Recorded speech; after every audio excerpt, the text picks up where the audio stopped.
할렐루야. 아멘. 네, 반갑습니다. 4월 24일 주일 예배를 시작하도록 하겠습니다. 한 주간 참 일들이 많았죠. 그죠? 고생 많으셨습니다. 예. 오늘 함께할 본문 말씀은 로마서 8장 17절에서 18절입니다. 제가 대표로 봉독하겠습니다. 자녀이면 또한 상속자 곧 하나님의 상속자여 그리스도와 함께한 상속자니 우리가 그와 함께 영광을 받기 위하여 고난도 함께 받아야 할 것이니라.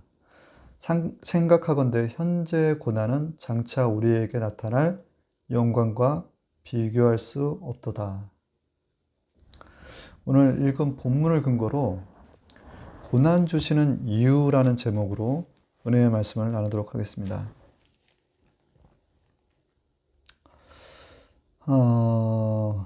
지난주에, 지지난주에 있었던 일인데, 아버지께서, 김용철 집사님께서 이제 병원에 입원을 하셨는데, 사실 굉장히, 가족 모두가 힘든 어떤 시기를 통과하고 있는 게 아닌가라는 생각을 해보게 됐습니다.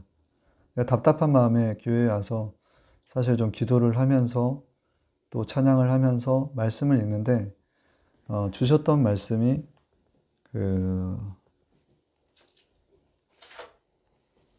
요한복음 10장 33절에서 35절, 39절에서 44절의 말씀이었어요. 그 말씀이 죽은 나사로에 관련된 내용인데 제가 감동이 좀 있어서 본문과 상관없이 좀 성경 말씀을 읽어드리도록 하겠습니다. 예수께서 그가 우는 것과 또 함께 온 유대인들이 우는 것을 보시고 심령이 비통히 여기시고 불쌍히 여기사 이르시되 그를 어디 두었느냐 이르되 주여 어서 보옵소서. 예수께서 눈물을 흘리시더라. 예수께서 이르시되 돌을 옮겨 놓으라 하시니 그 죽은 자의 누이 마르다가 이르되 주여 죽은 지가 나흘이 되었음에 벌써 냄새가 나나이다. 예수께서 이르시되 내 말에 내가 믿으면 하나님의 영광을 보리라 하지 아니하였느냐 하시니 돌을 옮겨 놓으니 예수께서 눈을 들어 우러러보시고 이르시되 아버지여 내 말을 들으신 것을 감사하나이다. 항상 내 말을 들으시는 줄을 내가 알았나이다. 그러나 이 말씀을 합는 것은 둘러서 무리를 위함이니 곧 아버지께서 나를 보내신 것을 그들로 믿게 하려 함이니이다. 이 말씀을 하시고 큰 소리로 나사로야 나오라 부르시니 죽은 자가 수족을 배로 동인 채로 나오는데 그 얼굴은 수건에 쌓였더라. 예수께서 이르시되 풀어놓아 다니게 하라 하시더라. 풀어놓아 다니게 하라 하시니라. 아멘.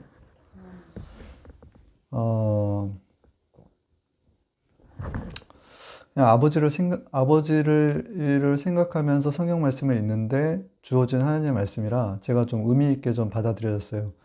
우리 하나님께서는 죽은 나사로를 살리신 것처럼 저희 아버지의 위중한 병 또한 깨끗이 낫게 하실 줄 믿습니다. 그리하여 이 병을 통하여 예수님 믿지 않는 주의 자녀들, 주변의 친족, 형제들이 예수님을 믿고 또 살아계신 하나님을 영접하는 그런 귀한 역사가 있기를 또 소망해 봅니다.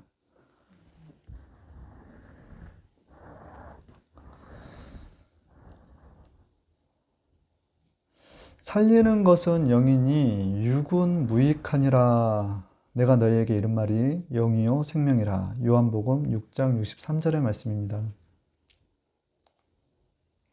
영이 죽으면요 사실 다 죽는 거예요. 그러니 내가 영적이다는 말은 매우 중요하다라는 것입니다. 여기 계신 분들이 영적이다, 굉장히 영적이시네요 라는 얘기를 들으면 그거는 굉장히 좋은 칭찬의 말인 것이에요. 제가 이제 저희 막내와 이렇게 대화를 나누는 중에 이런 얘기를 들었어요. 영이 깨어있지 않으면 그거는 이름만 목사다라는 얘기를 하더라고요. 마찬가지예요. 성도들도 영이 깨어있지 않으면 그냥 이름만 기독교인인 거예요.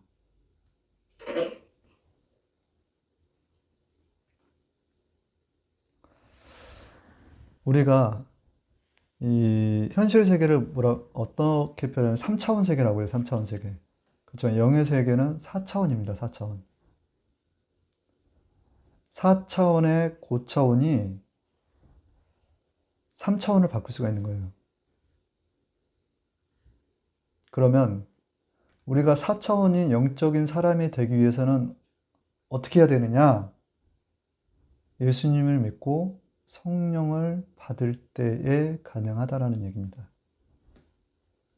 그래서 로마서 8장 5절에서 6절의 말씀은 육으로 난 자는 육이요 성령으로 난 것은 영이니, 요한복음 3장 6절의 말씀, 육신을 따르는 자는 육신의 일을, 영을 따르는 자는 영의 일을 생각하나니 육신의 생각은 사망이요 영의 생각은 생명과 평안이라. 로마서 8장 5절에서 6절의 말씀입니다.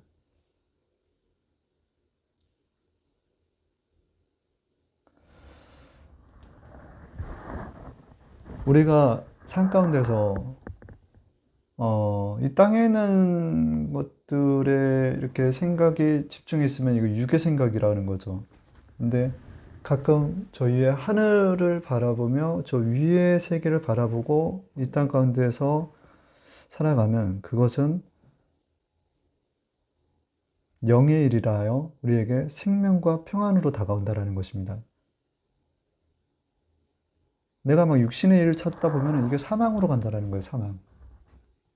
이 말씀을 하고 있는 거거든요. 그래서 사도행전 19장 1절에서 7절에는 뭐라고 나오냐면 바울이 에베소 교회에 가서 너희들이 예수를 믿고 성령을 받았느냐라고 물어봐요. 근데 예수를 믿었지만 성령을 모르겠다라고 하고 나는 세례 요한의 세례밖에 모른다라고 하거든요.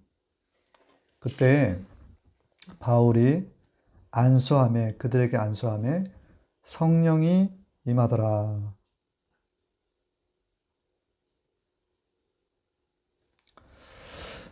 우리가 이제 바울 사도를 통해서 그 성령을 모르는 그 에베소 교인들, 예수님을 아는데 성령을 받은 일이 없는 그들에게 바울이 안수함에 성령이 임하는 것을 사도행전에서는 보여주고 있습니다.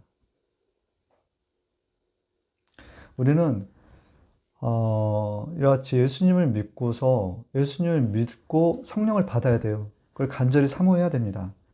그래서 마태복음에는 이런 말씀이 있어요. 너희가 악한 자라도 좋은 것을 자신에게 줄 알거든 하물며 하늘에 계신 너희 아버지께서 구하는 자에게 좋은 것을 주시지 않겠느냐.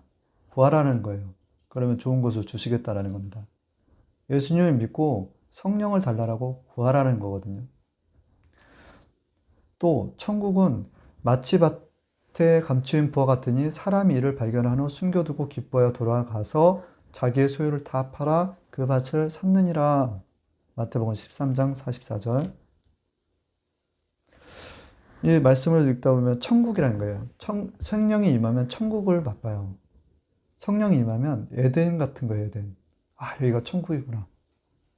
근데 그 밭을 발견하고 나니 자기의 소유를 다 팔아서 그 밭을 아예 통째로 사버리는다는 거예요. 그 보화가 있는. 세례 요한의 때부터 지금까지 천국은 침노를 당하는 침노하는 자는 빼앗느니라. 마태복음 11장 12절의 말씀인데 천국은 찾는 자에게 주신다라는 겁니다. 베드로가 이 말을 할 때 성령의 말씀 듣는 모든 사람에게 내려오시니 사도행전 10장 44절. 우리가 말씀을 통하여 이렇게 하나님의 그 뜻을 알고 듣다 보면 이 말씀을 통해서 듣는 사람들에게 성령이 또 임하는 거예요. 하나님의 말씀을 전해 듣는 순간에 또한 성령이 임하더라라는 것입니다. 근데 우리의 마음이 지금 어떠냐라는 거예요. 심령이 가난하면요, 복이 임해요. 그것이 마태복음 5장 3절의 말씀입니다. 심령이 가난한 복이 있나니 천국에 저희 것임이로다. 심령이 가난할 때 우리가 천국을 경험하는 거예요. 이 말씀은 제가 대지에서 다시 한번 말씀을 드리겠습니다.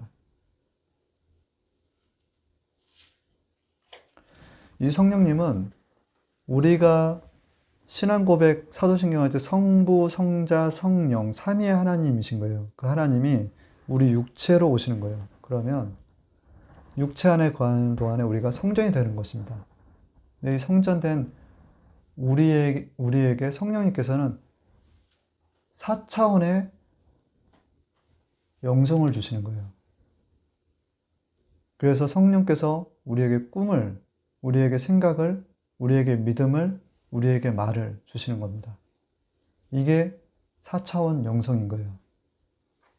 이 4차원 영성으로 3차원 세계를 바꿔나가는 것입니다. 예수님께서 우리에게는 어떻게 보면 사역의 모델이 되어주신 거예요. 어떤 모습이냐. 예수님께서 세례 요한에게 갔을 때 성령이 비둘기같이 임하는 모습을 보여주셨죠.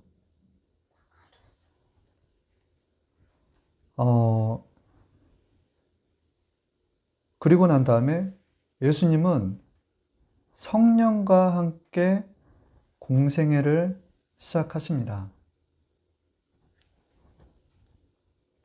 온전한 육체로 오신 예수님께 성령이 임하니 예수님의 사역이 시작된 거라는 것입니다. 마태복음 4장 1절에서 11절에는 성령에 이끌려 마귀의 시험을 받는 예수님의 모습이 잘 나타나 있어요. 성령에 이끌려 광야에서 40일 금식하면서 시험을 받으시는 예수님의 모습이 나타나 있는 것입니다.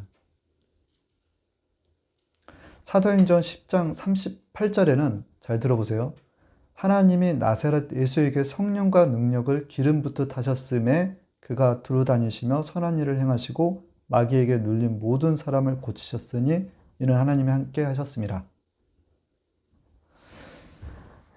나사렛 예수님께 성령과 능력을 기름 붓듯 하시니 그가 두루다니시면서 하나님의 선한 일을 하시더라는 거예요. 그것이 무엇이냐? 모든 사람을 고치셨다는 거예요. 마귀에 눌린 사람들을. 그러면 우리 예수님도 육체로 오셨고 우리 인간인 우리도 예수님을 믿어서 성령이 임하는 건데 그 차이는 무엇일까요? 그것은 죄의 문제인 것입니다. 예수님은 여자의 후손으로 오셔서 죄가 없어요. 남자의 후손이 아담이 아니라 여자의 후손으로 성령으로 잉태하셨기 때문에 온 죄가 없어요. 하나님이시기 때문에 또 죄를 짓지 않으세요. 죄에서 자유로우신 깨끗한 모습으로서 성령과 동행하셨지만 참 우리는 날 때부터 온 죄와 살면서 짓는 자범죄가 있다는 것입니다. 이 죄의 문제를 해결하시기 위하여 예수님께서는 구약의 레위기 17장 11절에 생명의 피에 있으므로 피가 죄를 속하느니라는 구약의 동물의 제사를 폐해버리신 거예요. 예수님께서는 십자가상에서 피 흘림으로 말미암아 하나님과의 화목 제물이 되어 주십니다. 단번에 제사를 드리시는 거예요. 우리 성경 말씀을 통해서 깨닫는 바가 있어야 됩니다. 성경을 읽다 보면 저는 예전에 예수님 믿기 전에 성경책을 안 본 게 아니에요. 보긴 봤는데 이 성경 말씀들은 살지를 못하겠구나 내가. 좋은 말씀인 줄 알겠는데 이 말씀을 들으니 내가 자꾸 내 죄만 드러나고 나는 이렇게 못 살지. 그럴 바에는 차라리 내가 예수님 안 믿을래 이런 상황이 되더라고요. 그래서 율법 말씀을 통해서는 몽학선생으로 우리로 하여금 죄가 무엇인지 깨닫게 해주는 역할을 하더라는 거예요. 이 성경책이. 근데 우리가 예수님 믿기 전에는 어떻게 살았느냐? 우리 양심이 율법이 되었다라는 것입니다. 다시 말씀드리면 우리 힘으로는 이 죄의 문제를 깨닫게 해주는 이 하나님의 계명, 율법을 우리는 지킬 수가 없어요.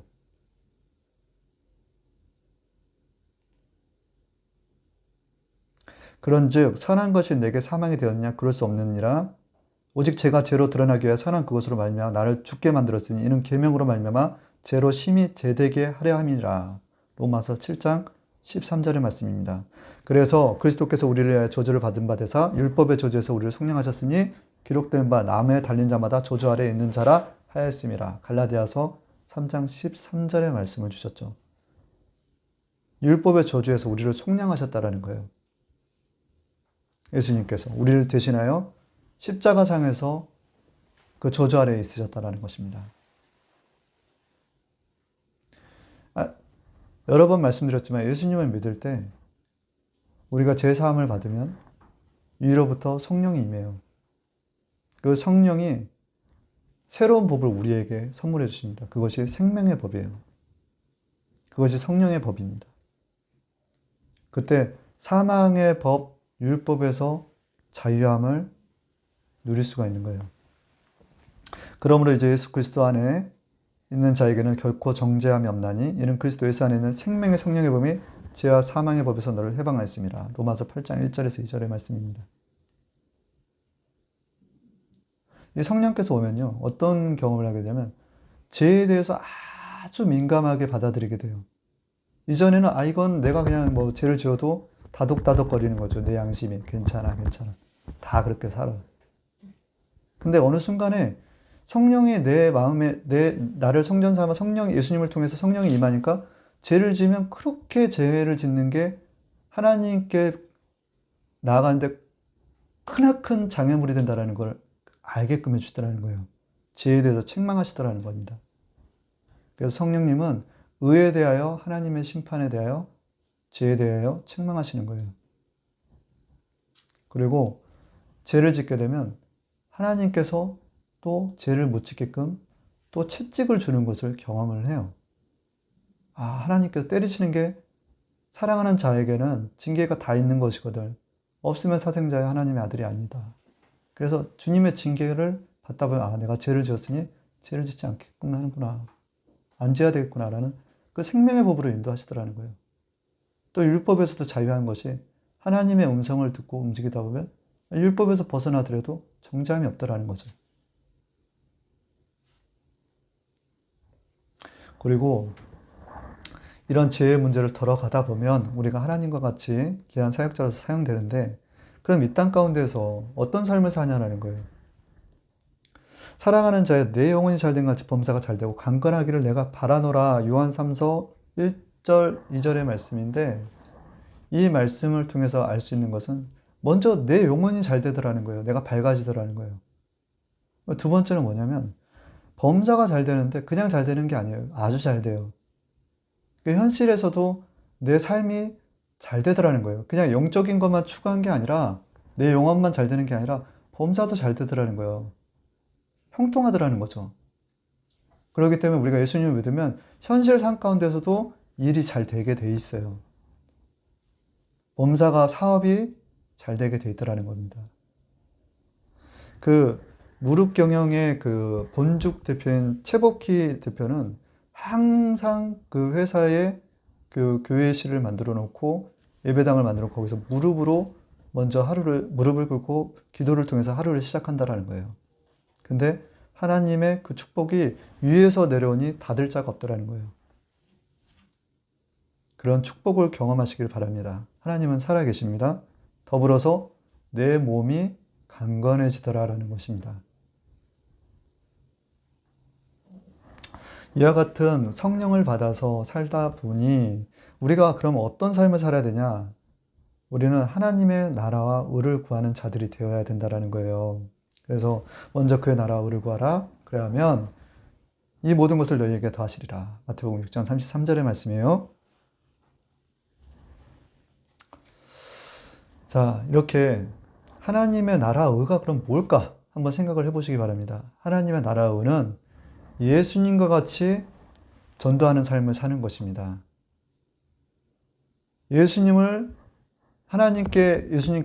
이 땅에 오셔서 하나님의 나라를 선포하셨어요.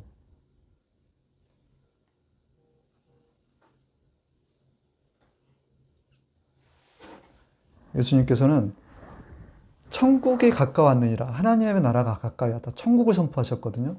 근데 예수님 제자에게는 뭘 얘기를 하시냐면 예수님을 잘 전파하라는 거예요. 잘 전도하라는 거예요. 그게 하나님의 나라와 하나님의 일인 것이에요.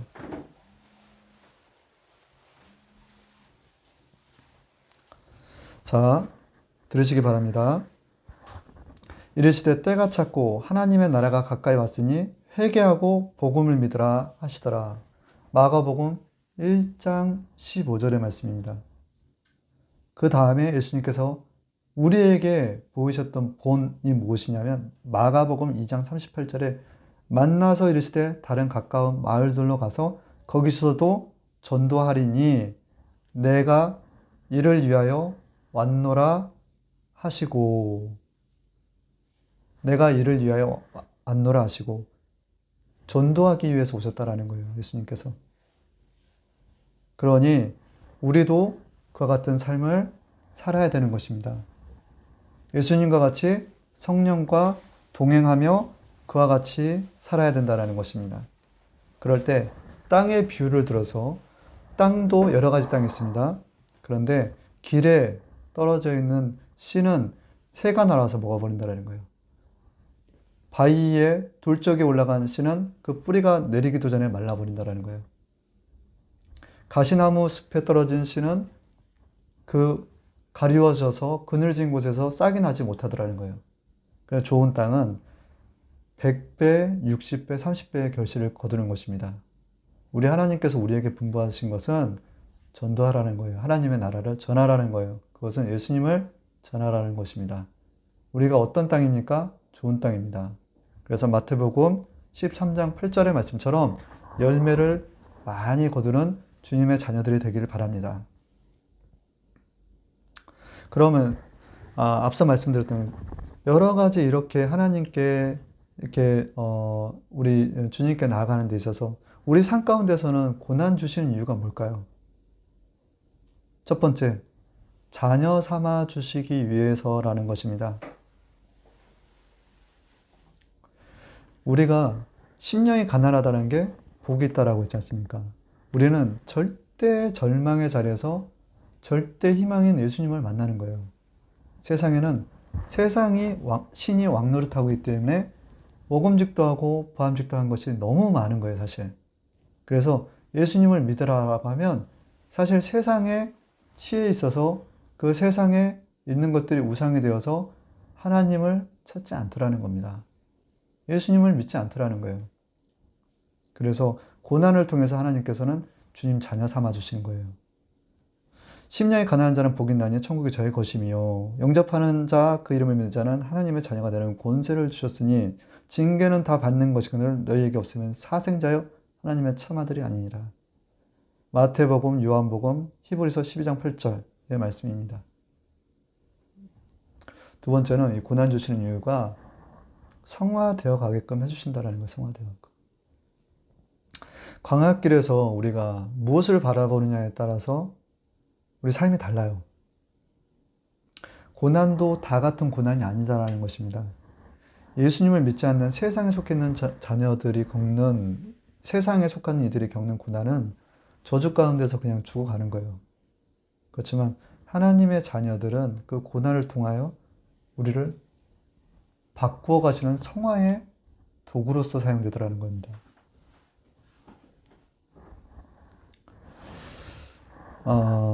고난당한 것이 내게 유익이라 이로 인하여 내가 주의 율례를 배우게 되었나이다. 시편 119장 71절. 그러므로 우리가 낙심하지 않느니 겉사람 우리는 후패하나 우리의 속은 날로 새로워지더라. 고린도후서 4장 16절. 육체의 연단은 약간의 유익이 있으나 경건은 범사에 유익하니 금생과 내세의 약속이 있느니라. 디모데전서 4장 8절의 말씀이에요. 그러므로 우리는 고난 가운데서도 감사해야 되는 것입니다. 세 번째, 외적 고난을 통하여 영적 생명이 살아나는 것입니다. 사도 바울을 아시죠? 사도 바울은 고린도후서 20장에 23절에 24절에 내가 수고를 넘치도록 하고 옥에 갇히기도 더 많이 하고 매도 수없이 맞고 여러 번 죽을 뻔했으며 유대인들에게 40의 한한 감암매를 맞았으며. 근데 사도 바울이 이렇게 고난 가운데 이렇게 처해 있는데 희한하게 그의 영적 생명은 살아나더라는 거예요. 그의 영적 생명이 살아나니 죽어가는 이들을 살릴 수 있더라는 것입니다. 빌립보 교회 감옥에 갇혀 있을 때도 그런 태장을 맞으면서 발에 찹골을 채이면서 그 안에서도 찬양을 했어요. 찹골을 부딪히면서. 그랬더니 그 옥중 감옥에 옥토가 흔들리며 찹고가 풀리고 옥중 문이 열리며 거기에 로마의 그 제수, 또 로마 그 빌립보 교회 간수장, 또 귀신 들린 여인들이 예수님을 만나더라는 거예요. 그러므로 고난을 통해서 우리의 영적 생명이 살아나는 거예요. 그때 죽어가는 다른 영적 생명이 살아나는 것을 보게 된다는 것입니다.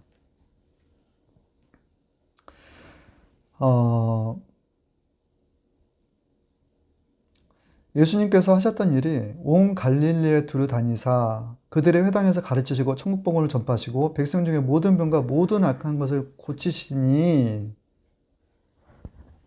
우리가 이렇게 살아나는 영적 생명을 통하여 예수님과 같은 일을 할 수 있다는 것입니다. 그래서 예수님 우리에게 힘을 주시는 말씀을 주셨죠. 나를 믿는 자는 나보다 더 큰 일을 행하리라. 요한복음 14장 12절의 말씀이에요. 결론입니다. 그러므로 너희는 가서 모든 민족을 제자로 삼아 아버지와 아들과 성령의 이름으로 세례를 베푸고 내가 너희에게 분부한 모든 것을 가르쳐 지키게 하라. 볼지어다 내가 세상 끝날 때까지 너희와 항상 함께 있으리라 하시니라. 마태복음 28장 19절에서 20절의 말씀입니다. 주의 성령이 너희에게 임하시면 너희가 권능을 받고 예루살렘과 온 유대와 사마리아 땅끝까지 이르러 내 증인이 되리라 하시니라. 사도행전 1장 8절의 말씀이에요. 우리는 예수님을 믿고 고난 가운데서 성령을 받아서 성화되어 가면서 주님의 영광을 위해 살아가는 도구로서 바뀌어간다라는 것입니다. 자, 인생은요, 지나고 보면 솔로몬의 고백과 같이 헛되고 모든 것이 헛되다라는 고백이 나올 수밖에 없어요. 그렇지만 우리가 죽음은 누구나 다 맞이하는 거잖아요. 근데 죽음 앞에 섰을 때 가장 의미 있고 가치 있는 일은 내가 이 땅 가운데 살면서 하나님 일을 하다가 주님 앞에 가는 게 가장 의미 있고 복되다라는 것입니다. 내가 오늘 죽음을 바로 맞이하고 있을 때 내 삶 가운데서 가장 의미 있는 게 뭐겠어요?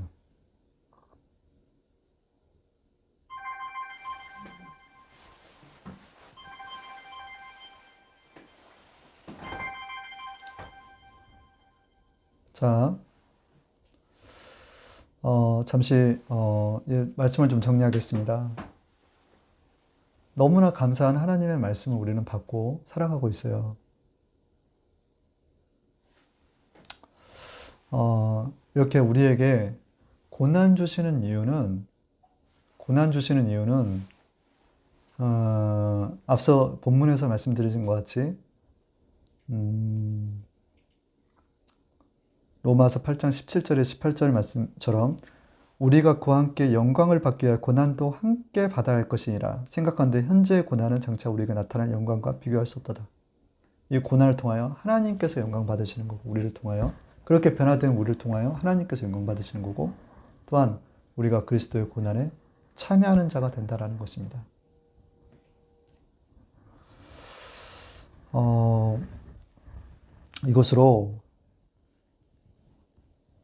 그러므로 우리는 감사로 제사를 드려야 된다는 것입니다. 이것으로 4월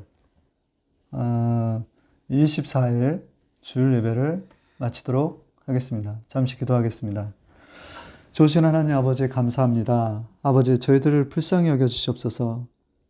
아버지께서 예수님께서 우리 죽은 나사로를 가까이 보러 나아갔을 때 그들을 불쌍히 여기사 눈물을 흘리셨다라고 하였습니다. 그리고 그들 앞에서 기도하실 때 하나님 아버지 저 죽은 나사로를 살려주시옵소서. 그러나 이 말을 하는 것은 주변에 있는 이웃들을 위하여 기도한다라고 하셨습니다. 아버지.